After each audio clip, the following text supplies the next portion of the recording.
मेरे प्रिय आत्मन, सहज योग में आज कबीर साहब का एक पद लेने जा रहे हैं। कबीर साहब का जन्म 1398 ईस्वी में हुआ और 1518 ईस्वी तक बनारस और उसके आसपास और लगभग पूरे भारत में कबीर साहब अलख जगाते रहे। कबीर साहब ने जो भी कहा, जैसे भी कहा, उनके बाद के संतों के लिए वो आदर्श हो गया। और आज भी जो संतों की भाषा है, साधुओं की भाषा है, वह भाषा कबीर साहब से बहुत अधिक प्रभावित है।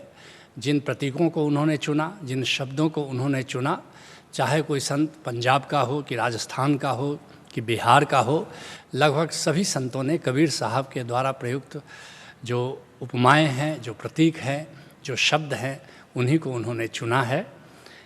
कहते हैं कबीर साहब, निस्दिन खेलत रही सखियन संग। बड़ा सुंदर प्रतीक चुनते हैं। जैसे लड़की मायके में रहती है और फिर ससुराल जाती है, अपने प्रीतम से मिलती है, ऐसा ही प्रतीक चुना है कि हम संसार में रहते हैं, ये हमारा मायका है। और एक दिन जब हम प्रीतम से मिलते हैं, प्रीतम से मिलना होता है, तो फिर मिलने में कैसा संकोच होता है, कैसा अंदेशा होता है, कैसा अप्रीहेंशंस होते हैं, उसी प्रतीक को चुनते हैं कि निस्दिन खेलत रही सखियन संग। बस ऐसे ही खेल खेल में, ऐसे ही माया में, ममता में हमने परमात्मा को भुलाकर, अपने प्रियतम को भुलाकर ऐसे ही अपना जीवन अब तक खोया है, ऐसे ही व्यर्थ गंवाया है। जिसके लिए उमर खयाम कहता है, जाग प्यारे मौज मस्ती है मनाती ज़िंदगी, इस फना के बाग को कुछ पल सजाती ज़िंदगी, मुक्त हो जा मृत्यु से तू राम रस का पान कर, क्या पता किस वक्त कब खो जाए प्यारी ज़िंदगी, क्या पता किस वक्त कब खो जाए प्यारी ज़िंदगी। बस राम रस को पियो, अपने प्रीतम से जुड़ो, उसी की ओर इशारा करते हुए कहते हैं कि निस्दिन खेलत रही सखियन संग, एरी सखी मोही बड़ा डर लागे। अब जब प्रीतम से मिलने का समय आया है तो ऐ सखियों, ऐ मित्रों, मुझे बड़ा डर लग रहा है कि प्रीतम कैसा है, कैसा मिलना होगा, कैसे उससे जुड़ना होगा। इसको एक नए अंदाज में सुनो। दिन ढल रहा है धीरे धीरे, ये ज़िंदगी ढलती चली जा रही है। दिन ढल रहा है धीरे धीरे, रब गा रहा है धीरे धीरे, बादल गरजे बिजुली चमके और डर लग रहा है धीरे धीरे, बहुत दूर हम नीड़ से आ गए हैं, बुला घर रहा है धीरे धीरे, नहीं और ढालो पिलाओ न साकी, नशा चढ़ रहा है धीरे धीरे, और मुर्शिद ने पथ को रोशन किया है, दिया जल रहा है धीरे धीरे। मेरा कामिल मुर्शिद, मेरा गुरु, मेरा पीर, उसने प्रियतम का मार्ग तो बता दिया है, प्रियतम का राज तो बता दिया है, लेकिन मिलना तो मुझे स्वयं होगा। और अब डर लग रहा है कि अब तक जो ज़िंदगी हमने जिया है प्रीतम को भुलाकर, प्रीतम हमसे पूछेगा तो हम क्या जवाब देंगे। कहते हैं कबीर साहब, मोरे साहब की ऊंची अटरिया, मेरा जो प्रियतम है वो बड़ा ऊंचे महल में रहता है, ऊंचे गढ़ में रहता है। और इशारा है भीतर के गगन मंडल की ओर कि हमारा प्रियतम हमारे ही भीतर ऊंचे गगन मंडल में रहता है, भीतरी आकाश में विद्यमान रहता है, नाद के रूप में, नूर के रूप में।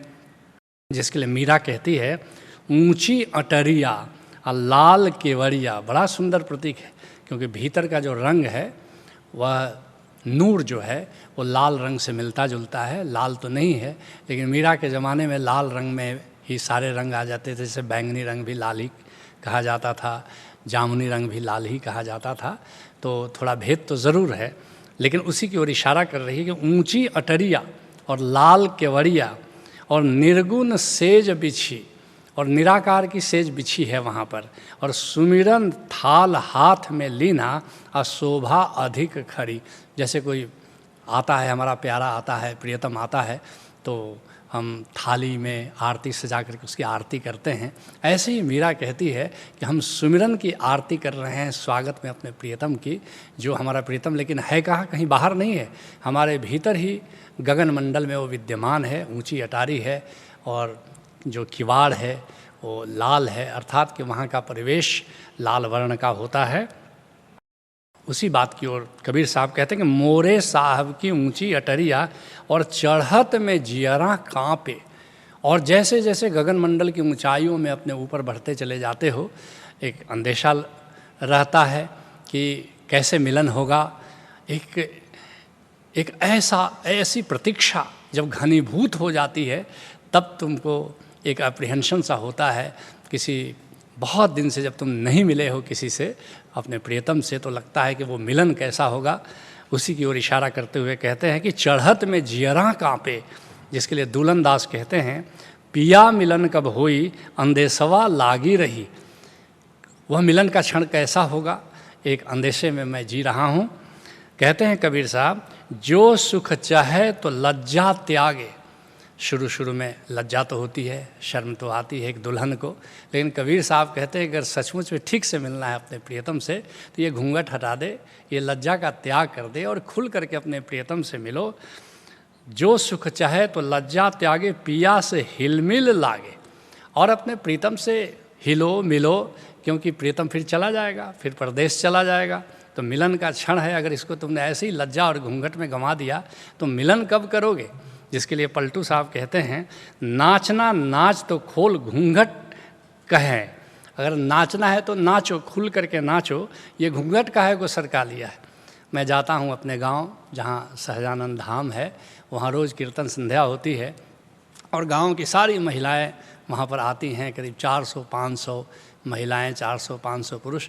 उसमें से कई महिलाएं मैं देखता हूँ वो घूंघट भी काढ़े हुए हैं और कीर्तन में नाच भी रही हैं।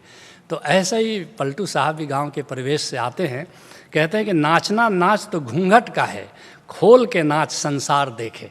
अरे घूंघट खोल करके नाचो, सारा संसार देखो। जब तुम भक्त हो ही गए, जब तुम परमात्मा के मार्ग पर चले ही हो, तो छुपाना क्या है। तुम कहो कि हम परमात्मा के इश्क में पड़ गए हैं, और नाचना हो तो खुल करके नाचो। खोल के नाच संसार देखे और खसम रिझाओ ता ओट को छोड़ दे। अगर खसम को रिझाना है, प्रियतम को रिझाना है, तो ये घूंघट को हटा दे, ये सारे पर्दे हटा दो। अब ओट काहे को तुमने कर रखा है। और भर्म संसान को दूर फेंके, सारे भ्रम को, सारी संशय को, संदेह को अब दूर फेंक दो। और लाज किसकी करे, खसम से काम है। अरे अपने खसम से काम है, अपने प्रियतम से काम है, अपने गोविंद से काम है, लाज काहे को अब करना है। और नाच भरपेट फिर कौन छेके, और भरपेट नाचो। देखते कि कौन छेकता है तुम्हें नाचने से, कौन छेकता है तुम्हें गोविंद से प्यार करने से। और दास पलटू कहे तू ही सुहागन, और सो सुख सेज तू खसम एके। अरे तू ही सुहागन है गोविंद की, और अपने प्रीतम के साथ सेज पर जा कर के सो। अब शर्माने की क्या ज़रूरत है। कहते हैं कबीर साहब, घूंघट खोल अंग भर भेंटे। अब सारे पर्दे हटा दो, अहंकार के सारे चोचले हटा दो, और अंग भर भेंटे अपने प्रियतम से पूरी तरह मिलो। अपने निराकार में जाकर, जहाँ ओंकार गूंज रहा है, बस निराकार और ओंकार का मिलन हो जाने दो पूरी तरह से। जिसके लिए पलटू साहब कहते हैं, पलटू शब्द के सुनत ही घूंघट डारा खोल। जैसे ही हमने कृष्ण की बांसुरी सुनी, अपने प्रियतम की बांसुरी सुनी, बस वैसे ही हमने सारे पर्दे हटा दिए हैं। पलटू शब्द के, शब्द ओंकार का प्रतीक है, ओंकार का वाचक है। जो कृष्ण की बांसुरी, असली बांसुरी तो सदा बज रही है, वह ओंकार ही है। पलटू शब्द के सुनत ही घूंघट डारा खोल, और मेरे तन तन लग गई पिय की मीठी बोल। और मेरे पूरे शरीर में, निराकार से इशारा है कि निराकार का कण कण, रोम रोम अपना गूंज जाने दो ओंकार से, अपने प्रियतम की बांसुरी से उसे गूंज जाने दो।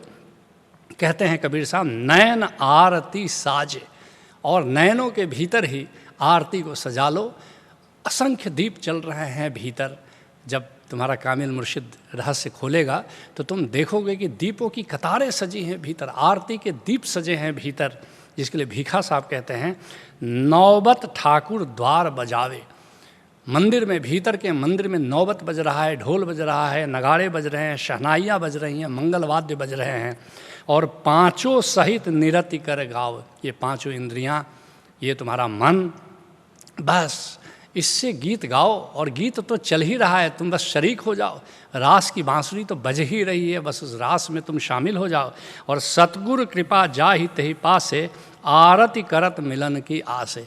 सतगुरु की कृपा हासिल करो और फिर तो आरती करो और मिलन की आशा से भरे हुए जियो। कहते हैं कबीर साहब, कहें कबीर सुनो सखी मोरी और प्रेम होए सो जाने। ये जो अपने प्रियतम की बात मैं कह रहा हूँ, ऐ सखियों, ऐ मित्रों, जिसको परमात्मा से प्रेम होगा, जिसने प्रेम के मर्म को जाना है, प्रेम का अनुभव किया है, वही मेरी बात समझ सकता है। जिसके लिए मीरा कहती है, हेरी मैं तो प्रेम दीवानी, मेरो दर्द न जाने कोय, और घायल की गति घायल जाने की जिन लाई होए। घायल के दर्द को वही जानता है जो स्वयं घायल हो। ऐसे ही प्रेम की बात वही समझ सकता है जिसको प्रेम का अनुभव हो। कहते हैं कबीर साहब, जिन प्रीतम की आस नहीं है नाहक काजर पारे। बड़ा अद्भुत प्रतीक चुना है। बहुत सारी जैसे महिलाएं हैं, स्त्रियां हैं जिनके प्रीतम परदेश चले गए हैं। कहते हैं कबीर साहब, तेरा प्रीतम तो तेरे पास है, नहीं तो तुम काजल क्या लगा रही है आँखों में।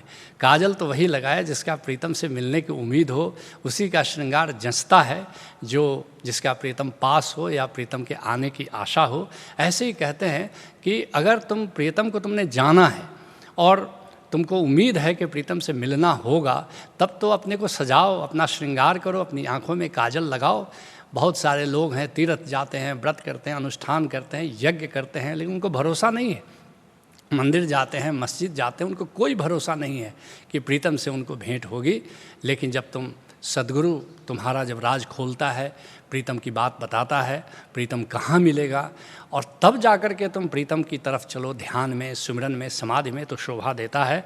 जिसके लिए सुंदरदास कहते हैं, मेरा प्रीतम प्राण आधार कब घर आई हैं, कहूँ सो दिन ऐसा होई दरस दिखाई हैं, और ये नैन निहारत मारग इकटग हे रहें, जैसे चंद चकोर हैं।